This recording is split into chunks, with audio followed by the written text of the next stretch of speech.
Hello friends, इस video में हम लोग सीखेंगे मोल मोल एनालिसिस। हम लोग स्टोइकियोमेट्री कैलकुलेशन का एक मेथड सीखे हैं जो पोक रूल के नाम से जाना जाता है।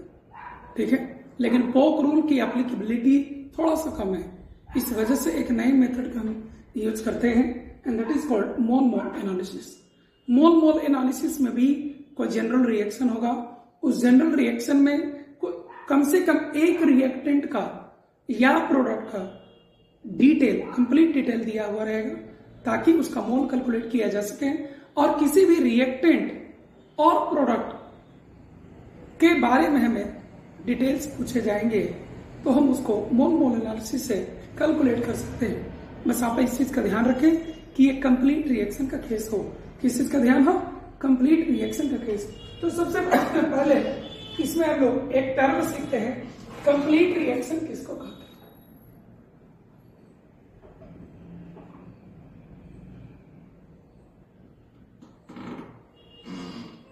जैसे मान लीजिए कि कोई एक रिएक्शन है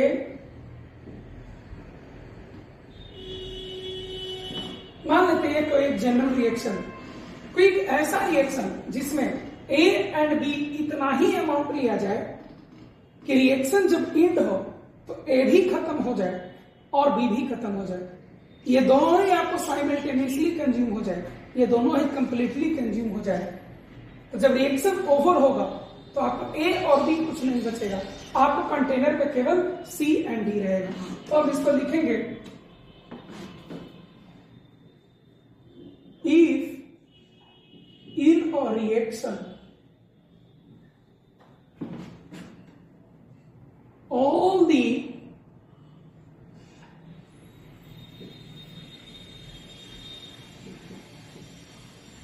all the reactants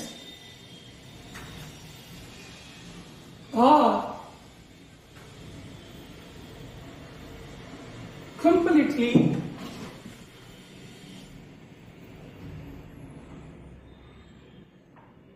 consumed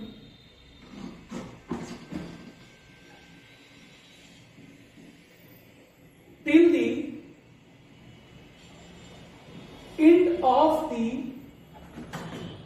reaction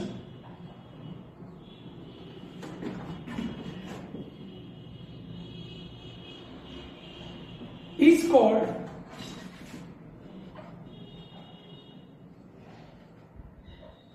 complete reaction. If in a reaction all the reactants are completely consumed till the end of the reaction is called complete reaction. ठीक है, चलिए इसमें पढ़ते हैं मोल मोल एनालिसिस। तो मोल मोल एनालिसिस को समझने के लिए एक एग्जाम्पल के जरिए हम लोग आगे बढ़ते हैं तो हमें समझ में ज्यादा है। मान लीजिए एग्जाम्पल आप ले रहे हैं, वो एग्जाम्पल है N2 gas 3H2 gas 2NH3 gas, ये हमारा एग्जाम्पल है। ठीक है, इसमें हम लोग मोल मोल एनालिसिस को डेवलप करना चाहते हैं। ठीक है, इसमें आप एक चीज देखें कि कुछ आपको रिएक्टेंट नाइट्रोजन के मोल दिए हुए रहेंगे, कुछ आपको रिएक्टेंट हाइड्रोजन का मोल्स दिए रहेंगे और इन दोनों के बीच में रिएक्शन होगा और प्रोडक्ट का आपको फॉर्मेशन होगा। ठीक है, तो इसको हम इस तरीके से लेकर चल सकते हैं।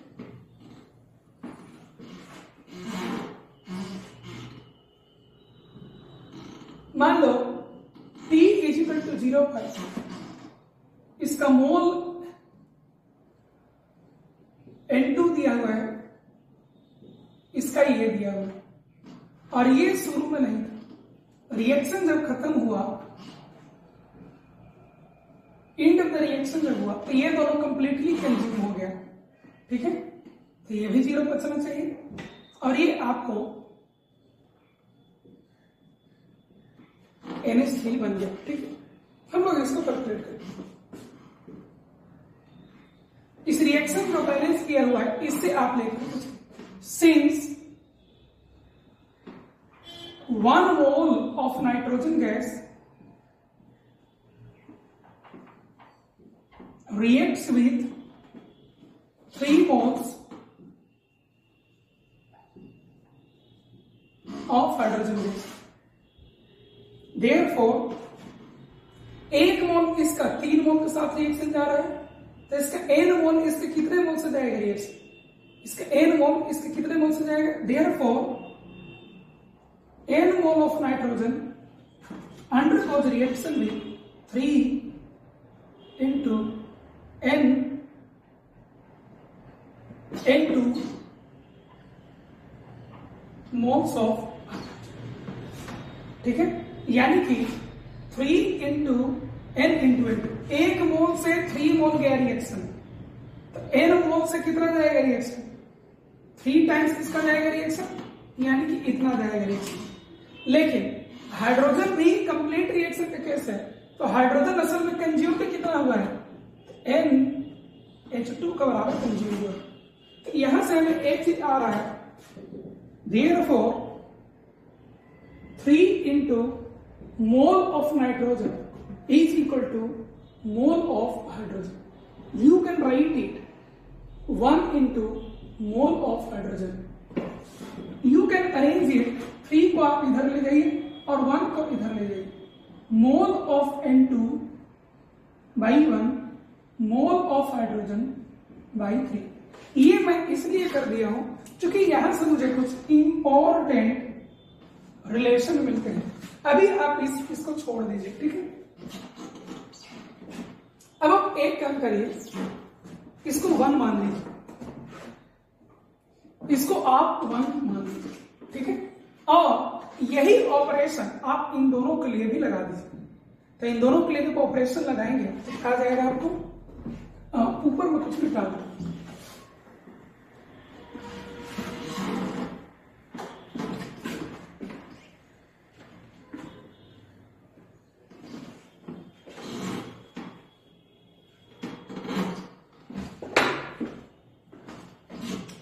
ठीक है। हम लोग इसको और इसका ऑपरेशन लगाते हैं, आप देख सकते हैं कि इसका 3 मोल हाइड्रोजन का 2 मोल अमोनिया का प्रोड्यूस करता है, तो लिखेंगे since 3 moles of hydrogen produce 2 moles ammonia gas. Therefore, 1 mole of it will produce 2/3 moles of hydrogen. लेकिन हाइड्रोजन असल में कितना मोल दिया गया है? Therefore, n mole of hydrogen will produce 2/3 into n mole of hydrogen. लेकिन हमें तो ये पता है कि ये असल में n मोल ऑफ अमोनिया बना है। मैं एक बार और आपको एक्सप्लेन करता हूं। 3 moles of hydrogen produce 2 moles of ammonia, correct. तो 1 मोल इसका कितना प्रोड्यूस करेगा? 2/3 यूनिटरी मेथड से। तो n मोल इसका जो लिया गया था वो कितना प्रोड्यूस करेगा? 2/3 into NH2। लेकिन ये असल में कितने के बराबर? ये n मोल ऑफ NH3 के बराबर। तो यहां से आपको आ सकता है 2/3 H2 is equal to mole of ammonia. इसको थोड़ा अगर हम अरेंज करें तो हमें क्या मिल जाएगा? हमें मिलेगा, इस 2 को आप इधर लेंगे तो mole of hydrogen by 3 mole of ammonia by 2, ये आपको मिलने वाला। आप इसको क्या कर दीजिए, इसको आप 2 कर दीजिए। आप इन दोनों एक्सप्रेशन में एक टर्म देखिए कॉमन है, ठीक है। Mole of hydrogen by 3 mole of hydrogen by 3, और इसीलिए यहां से आएगा combining 1 and 2 we get what we get? Combining 1 and 2 we get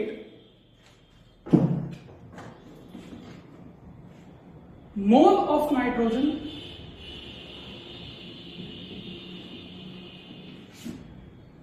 mole of hydrogen, ये हो गया, ये वही है, and mole of ammonia by 2.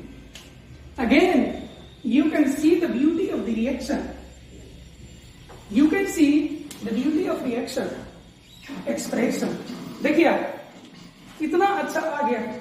Mole of nitrogen by its coefficient is equal to mole of hydrogen by its coefficient is equal to mole of ammonia by its coefficient. Correct. ये तो एक बहुत अच्छा रिलेशन है. This is valid only for complete reaction case. This is valid only for complete reaction case. तो इस चीज को नोट भी कर लिया जाए.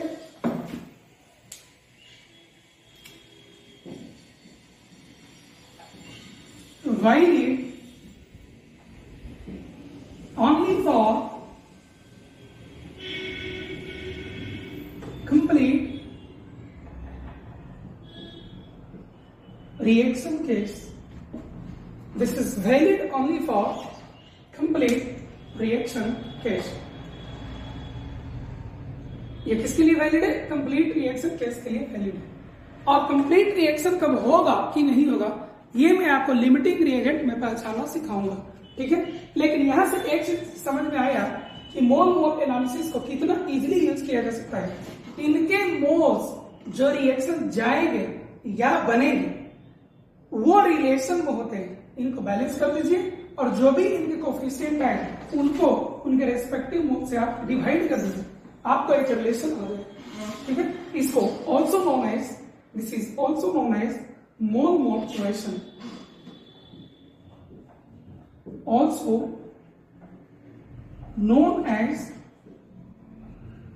mole-mole relation. This is also known as mole-mole relation. तो इससे हमें एक चीज ये पता चलेगा कि इन जनरल कोई भी अगर केमिकल रिएक्शन दिया जाए तो उसके लिए हम क्या कर सकते हैं.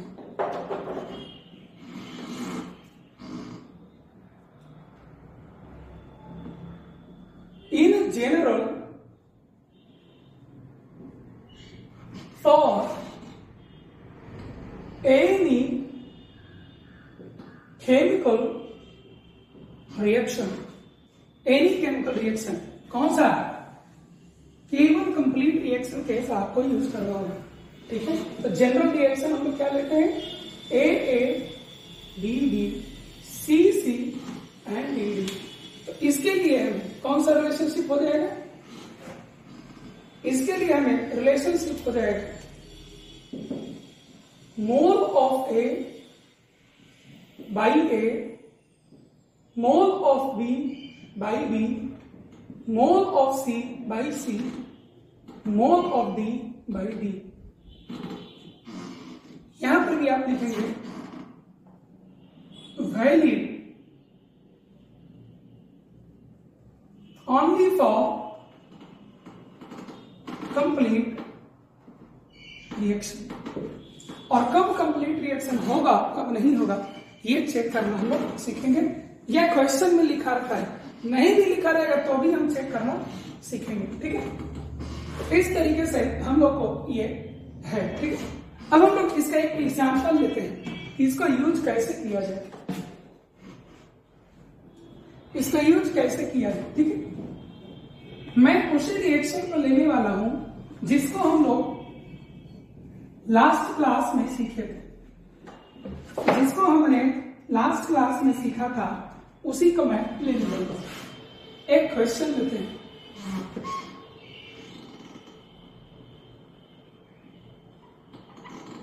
Calculate the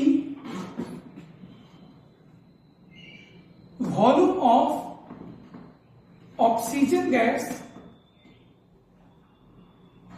liberated when 1.225 gram KClO3 is heated. This is our question. Calculate the volume of oxygen gas liberated when 1.225 gram of KClO3 is heated.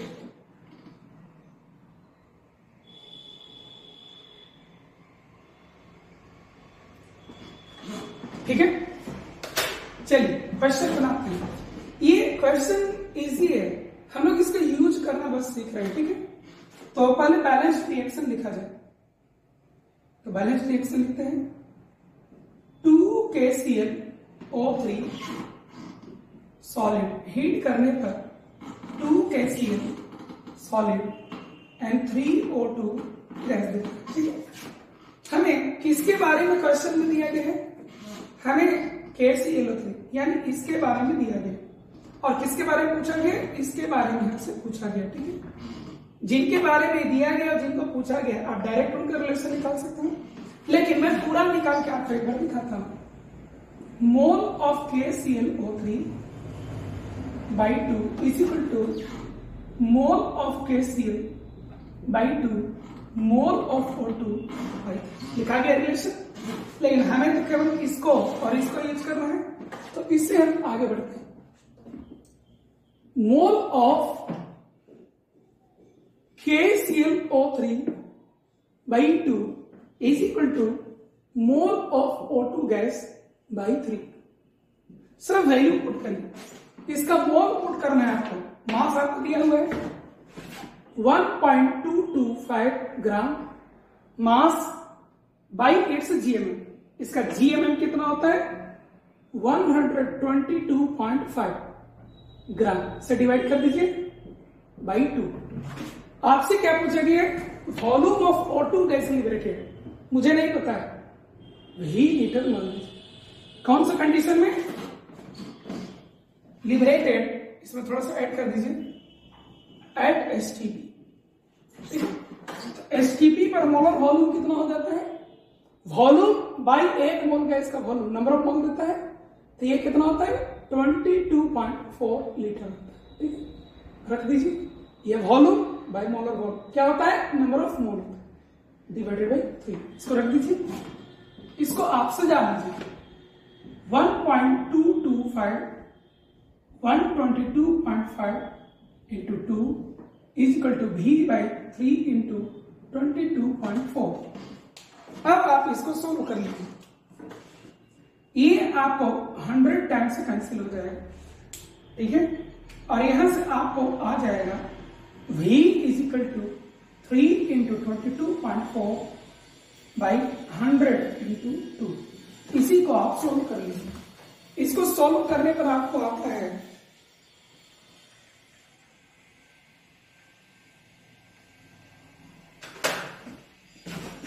0.336 litre, ठीक है, और 336 ml। तो इस तरीके से आप देखें, किसी एक के बारे में इंफॉर्मेशन दिया गया है, दूसरे के बारे में पूछा गया, इनमें से किसी एक के बारे में इंफॉर्मेशन देकर किसी दूसरे के बारे में आपसे पूछा जा सकता है, इसको आप मोल मोल एनालिसिस से सॉल्व कर सकते हैं। एक और एग्जांपल हम लोग लेते हैं, एक रिएक्शन हम लोग टाइट्रेशन कर लेते हैं। किसका एक एग्जांपल लेते हैं, टाइट्रेशन।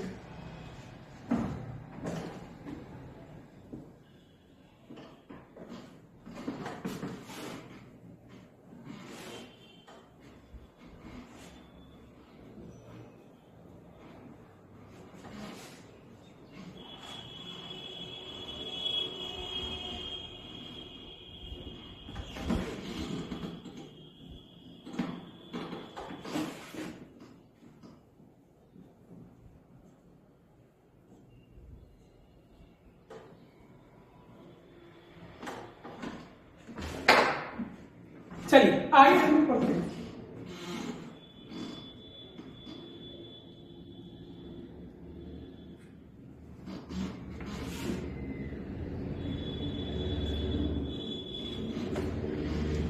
एक एग्जाम्पल लेते हैं कि एक रिएक्शन करवाया गया H2SO4 एंड सोडियम हाइड्रोक्साइड के बीच। आपको क्या मिलता है मालूम, मान लो Na2SO4 प्लस 2H2O। हमें पता है कि इसको बैलेंस करना पड़ता है। मोल मोल एनालिसिस में आपको कोफिशिएंट चाहिए, मोल मोल एनालिसिस में आपको क्या चाहिए, कोफिशिएंट चाहिए, और कोफिशिएंट आपको तभी मिलेगा जब आप उसको बैलेंस करते हैं, ठीक है। मान लो एक क्वेश्चन, इसमें कहा गया है ये कहा गया है कि इसका अगर 1 ग्राम है तो इससे कंप्लीट रिएक्शन जाने के लिए इसका कितना ग्राम चाहिए, ये मेरा क्वेश्चन है। ध्यान दीजिएगा, इसका x 1 ग्राम चाहिए तो इसका कितना ग्राम चाहिए कंप्लीट रिएक्शन के लिए, ये हमें कहा गया। तो हम लोग इसको ऐसे सॉल्व करते हैं। फ्रॉम मोल मोल रिलेशन क्या हो जाएगा, mole of H2SO4 by coefficient 1, mole of sodium hydroxide by coefficient. अब डायरेक्टली आप इनके वैल्यू को पुट करें, इसका मोल क्या हो जाएगा, इसका मास बाई इट्स GMM। आप जानते हैं सल्फ्यूरिक एसिड का GMM 98 होता है, by coefficient 1 is equal to mole of sodium hydroxide. x gram है जो कि नहीं पता है, मालूम करना है, बाई GMM, तो GMM इसका कितना होता है 40 ग्राम बाई 2। इसको आप सोल्व करें, 1/98 is equal to x/40 into 2 आएगा, और यहां से आपको x इज इक्वल टू आ जाएगा 40 इंटू 2 बाई 98 ग्राम। इसका वैल्यू जब आप निकालने जाएंगे तो वैल्यू आपको आ जाएगा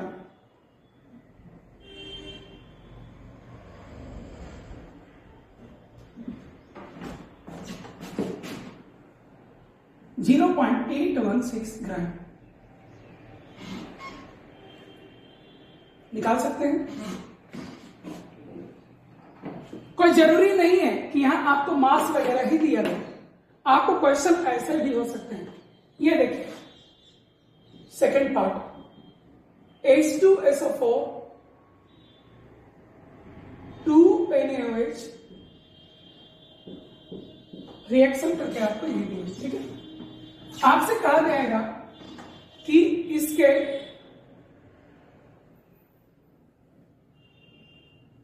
x ग्राम,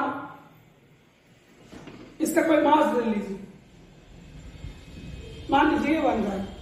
इसके 1 ग्राम के रिएक्शन करने के लिए 0.2 मोलर सोडियम हाइड्रोक्साइड सॉल्यूशन का कितना वॉल्यूम रिक्वायर्ड है। क्वेश्चन फिर से सुनिए, what is the volume of 0.2 molar aqueous sodium hydroxide is required to completely react with H2SO4 1 gram, 1 gram of H2SO4। फिर से एक बार क्वेश्चन देखिए, H2SO4 के 1 ग्राम से कंप्लीट रिएक्शन जाने के लिए 0.2 molar aqueous sodium hydroxide solution का कितना वॉल्यूम आपको चाहिए। मतलब आपको मोलरिटी है और वॉल्यूम है और यहां मास दिया हुआ है, तो आप इसको कैसे बनाएंगे। तो फिर से आप इसको देख सकते हैं, फिर से आप यहां से आइए, ठीक है। N of H2SO4 by 1, N of sodium hydroxide by 2 लिख दिए। मोल इसका कितना हो जाएगा 1/98 ग्राम। इसका मोल क्या हो जाएगा, तो मोल होता है मोलरिटी इंटू वॉल्यूम। मोल क्या होता है, मोलरिटी इंटू वॉल्यूम। मैंने पढ़ाया है ये फॉर्मूला आपको। मोल क्या होता है, मोलरिटी इंटू वॉल्यूम, क्योंकि मोलरिटी बराबर होता है मोल बाई वॉल्यूम, ठीक है। तो नंबर ऑफ मोल कैसे निकालिएगा, तो लिखेंगे आप molarity into volume by 2। Molarity कितना है 0.2, वॉल्यूम कितना है नहीं पता है, मान लीजिए V लीटर बाई 2। इसको सॉल्व कर दीजिए, ठीक है। ये आपको 10 से कैंसिल हो जाएगा, तो V लीटर वॉल्यूम आपको हो जाएगा 10 इंटू 1/98, 10 इंटू 1/98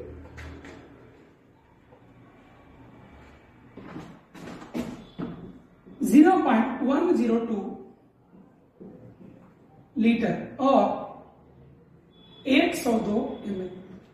इस तरह से आप क्वेश्चन का जवाब दे सकते हैं, ठीक है। क्वेश्चन आपको ऐसा भी पूछा जा सकता है।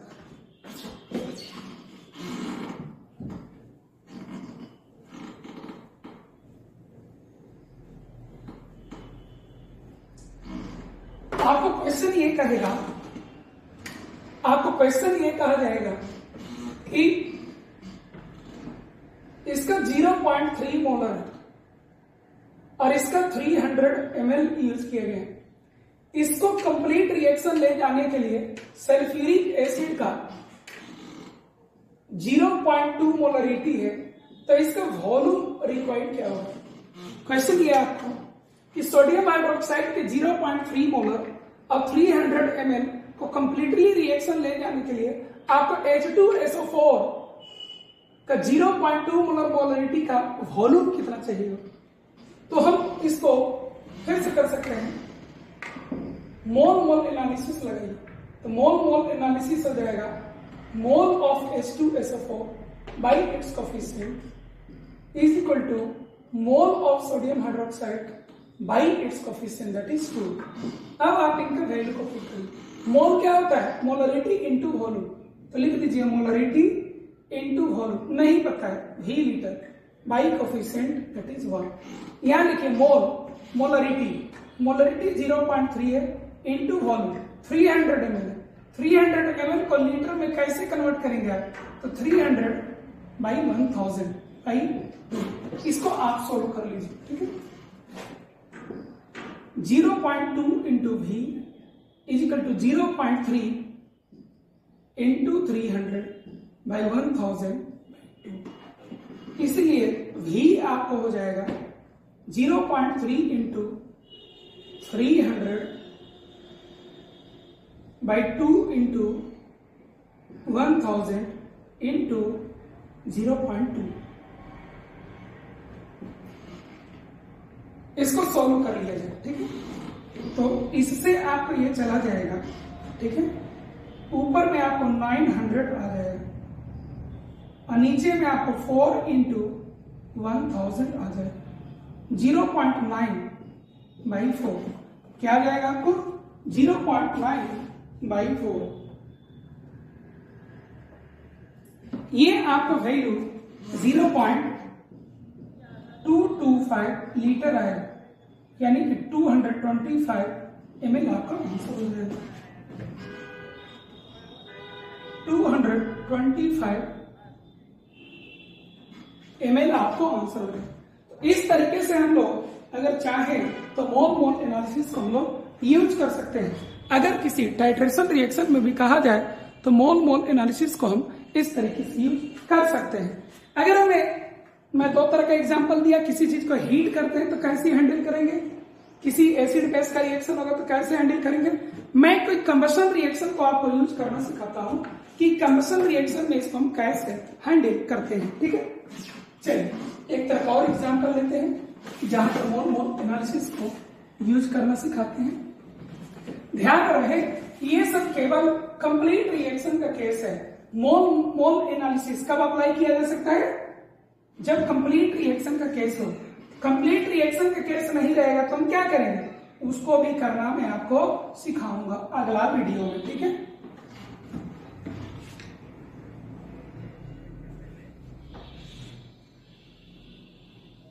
चलिए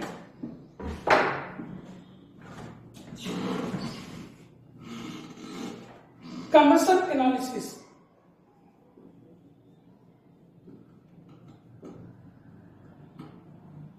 कभी कभी हमें कंबशन के भी क्वेश्चन पूछ दिए जाते हैं। क्या पूछ दिए जाते हैं? कंबशन के क्वेश्चन। तो हम लोग एक जनरल केस लेते हैं।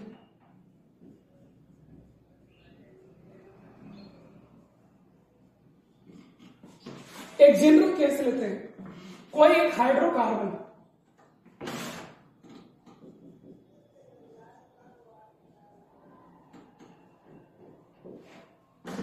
हाइड्रोकार्बन में हाइड्रोजन और कार्बन होता है, ठीक है। तो CHHY कोई हाइड्रोकार्बन, इसको ऑक्सीजन के एक्सेस अमाउंट में कंबशन कराया जाता है, ठीक है। एक्सेस ऑक्सीजन और एक्सेस एयर करके क्वेश्चन में लिखा है। एक्सेस ऑक्सीजन या एक्सेस एयर करके लिखा है, एक्सेस एयर भी रहेगा तो ऑक्सीजन एक्सेस रहेगा, के बीच में कंप्लीट रिएक्शन होगा और आपको CO2 गैस बनेगा और H2O लिक्विड बनता है। CO2 गैस बनता है और H2O लिक्विड आपको बनता है। इसको पहले बैलेंस करते हैं।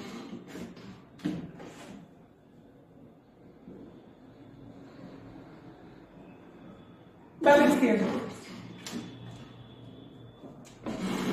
आप यहां पर देखिए कार्बन के एक्स आइटम्स, तो यहां पर आपको कार्बन के एक्स आइटम होने चाहिए, तो कार्बन एक्स और कार्बन एक्स बैलेंस हो गया। अब आ जाइए हाइड्रोजन। हाइड्रोजन के वाई एटम यहां पर 2 पहले से लगा हुआ है, अगर यहां y/2 दे दें तो हमारा काम हो जाएगा, क्योंकि हम लोग जानते हैं कि y/2 ये और 2 यहां मल्टीप्लाई होकर कितना हो जाएगा y, तो ये आपको बैलेंस हो गया। अब रहा ऑक्सीजन, ये जो ऑक्सीजन आपको यहां आ रहा है कितने एटम्स हैं, तो 2x एटम, और यहां पर ऑक्सीजन के कितने एटम्स हैं, y/2 एटम्स, ठीक है। तो इतने ऑक्सीजन एटम्स आप, ठीक है, तो O2 मॉलिक्यूल्स कितने हो जाएंगे, आपके पास अगर 50 ऑक्सीजन एटम्स है तो O2 मॉलिक्यूल्स कितने हो जाएंगे, तो उन 50 ऑक्सीजन एटम्स में हर दो एटम्स को आप ग्रुपिंग कर दीजिएगा, then you will have only 25 particles. तो यहां पर आपको 2 से डिवाइड करना होगा, ये अगर 50 है तो ये 25 होगा, और ये इतना है तो O2 कितना होगा, x प्लस y/4 हो जाएगा। इसका हाफ मैं शॉर्टकट लिख दिया हूं, half of 2x plus y/2, और ये हो जाएगा x plus y/4, O2 molecules हो जाएगा। ये O2 मॉलिक्यूल्स आपको सारा कहां से मिलेगा, ऑक्सीजन यहां से मिलेगा, तो इसीलिए इसको लिख सकते हैं x प्लस y/4। आपको देखिए क्वेश्चन क्या यहां आएगा, आपको यहां क्वेश्चन आएगा कि कहेगा कि इसका कुछ ग्राम जलाया गया, हाइड्रोकार्बन का कुछ मास को जलाया गया, तो बताइए CO2 कितना ग्राम बनेगा या H2O कितना ग्राम बनेगा, ये सब क्वेश्चन होते हैं। तो इसके मोल को इनके मोल से रिलेट करना होगा हमें, तो यही पर हम लोग का काम आता है मोल मोल एनालिसिस। आपको कभी ये कहेगा कि इनके मोल्स अमाउंट्स दिए हुए, तो इसका इंपीरिकल फॉर्मूला क्या होगा, वैसे केस में भी हमें मोल मोल रिलेशन का इस्तेमाल हो ही जाता है। तो मोल मोल रिलेशन हम लोग क्या करेंगे, mole of CxHy that is hydrocarbon by 1 mole of O2 by x plus y/4 mole of CO2 by x and mole of H2O by y/2। ध्यान रखें ये एक्सेस में लिया गया, तो NO2 जो एक्सेस में दिया गया वो नहीं होता है, जो इस रिएक्शन में जाएगा वो NO2 होता है। moles that have reacted, और इसी को हम लोग को घेर देना होगा, ठीक है। अब मान लो हमें क्वेश्चन इसमें ये दे दिया जाए, मान लो इसमें क्वेश्चन हमें ये दे दिया जाए कि इसका हाइड्रोकार्बन का समथिंग मास है, उसको कंबशन ले गए in the presence of excess amount of oxygen, तो ये कंप्लीटली कंबशन चला जाएगा, जल जाएगा, ऑक्सीडेशन चला जाएगा, और आपको CO2 और H2O बनेगा। तो इसका मोल हमें पता रहेगा। क्वेश्चन में हमें इस हाइड्रोकार्बन का मॉलिक्यूलर फॉर्मूला दिया हुआ है, तो X मुझे पता रहेगा, तो क्या मोल ऑफ CO2 नहीं निकाल सकते हैं? अगर इसका STP पर वॉल्यूम पूछेगा तो वो भी निकाल देंगे, मास पूछेगा तो भी निकाल देंगे। Similarly we can have the value of the mole of water if we know the value of time. तो इस तरीके से इसको आप यूज कर सकते हैं। Sometimes we are given the amount of carbon dioxide and H2O liquid liberated, and in that case we have to find the empirical formula of the hydrocarbon, and x and y will not be given in the question. In that case, the amount of CO2 and H2O is given. We put it here, mole of CO2 and mole of H2O. Or by using these two terms only, we can have the value of x by y to get the empirical formula of the hydrocarbon.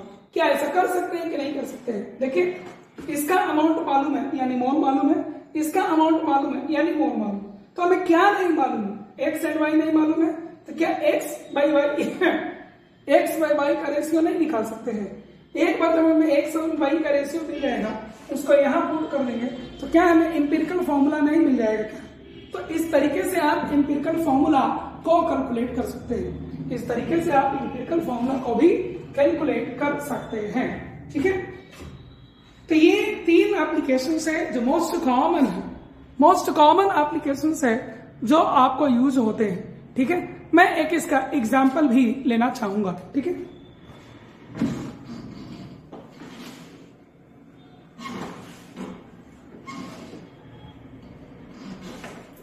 एक simple example मैं आपको लूंगा।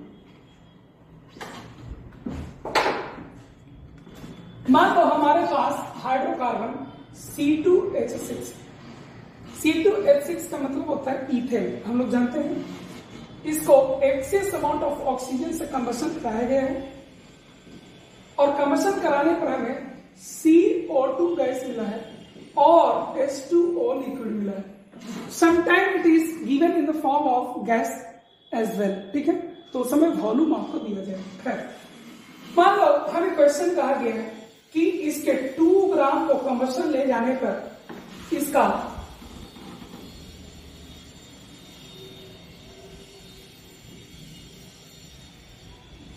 मास कितना liberate होगा,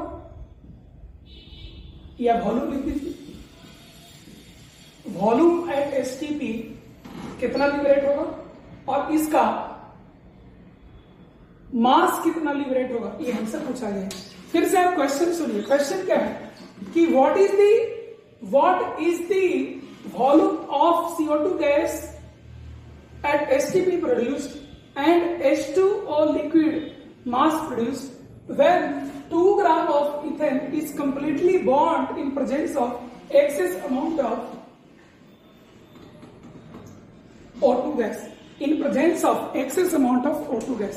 मैं आपको एक बात और बतलाना चाहता हूं, अगर आप O2 को एक्सेस नहीं लेते हो ना, तो ये आपको कुछ मॉलिक्यूल इनकम्प्लीट कंबशन जाता है। In that case carbon monoxide is produced. Carbon monoxide जो होता है वो इनकम्प्लीट कंबशन ऑफ हाइड्रोकार्बन से प्रोड्यूस होता है। ठीक है, खैर आगे बढ़ते हैं। And that is why excess amount of oxygen is taken. इसको यूज करते हैं, तो इसको पहले आपको बैलेंस करना होगा। बैलेंस आप कैसे करेंगे, तो 2 कार्बन है, 2 कार्बन दे दीजिए, 6 हाइड्रोजन है, 3 दे दीजिए। ऑक्सीजन कितना हो गया, 4 और 3 7। If you put here 7/2 then it is balanced. चलिए लिखिए, mole of C2H6 by 1, mole of O2 by 7/2। ठीक है, mole of CO2 by 2, mole of H2O by 3। ठीक है, वैल्यू आप पुट करिए, इसका मास पुट कर दिए, इसका Gml कितना हो जाएगा, तो 24 होता है कार्बन का, 12 दूनी 24 और 6 यानी कि 30। आप इसका Gml यहां पुट कर दीजिए। बाई 1 इसका भी जरूरत नहीं है, इसको छोड़ सकते हैं। वॉल्यूम एट एसटीपी क्या पुट करिएगा, V by 22.4। ये वॉल्यूम है, V लीटर, और ये मोलर वॉल्यूम एसटीपी पर, तो नंबर ऑफ मोल दे देगा divided by 2 is equal to mass. तो x ग्राम मान लीजिए, x by 18 मोल हो गया बाई 3। सॉल्व करिए आप इसे। जब आप इन दोनों को लेते हैं तो आपको 2/30 is equal to V by 22.4 into 2 मिलेगा। इसको सॉल्व करने पर V मिल जाएगा 2/30 इंटू 2 इंटू 22.4। इसको सॉल्व करने पर आपको मिल जाता है 4 into 22.4 divided by 40. It is 2.99 litre, 2.99 litre. ठीक है। सिमिलरली अगर आप इसको और इसको यूज करिएगा तो क्या मिलेगा हमको? 2/40 इज इक्वल टू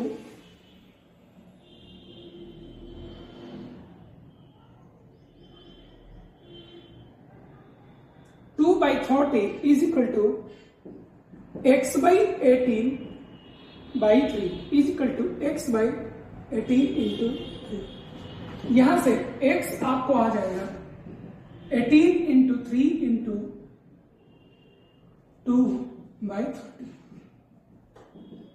36/10, 3.6 ग्राम। तो इस तरीके से अगर हम कहें तो इस क्वेश्चन को सॉल्व किया जा सकता है। ठीक है। आप इसका एग्जाम्पल आपको समझ में आ गया होगा।